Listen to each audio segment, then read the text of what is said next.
Мусульмане одному Всевышнему отдают наивысшую степень поклонения, и только Всевышнего просят о помощи.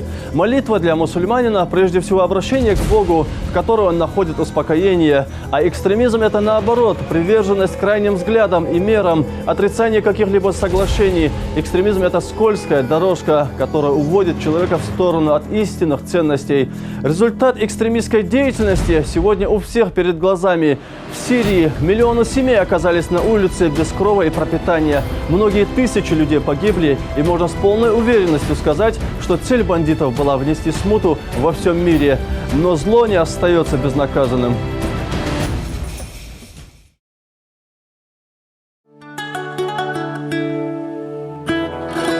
Хотим ли мы себе такой жизни? И если нет, то не пора бы повернуться спиной к призывам интернета, а лицом к своим родным, к своим землякам, к своей республике, жить и трудиться на благо родной земли.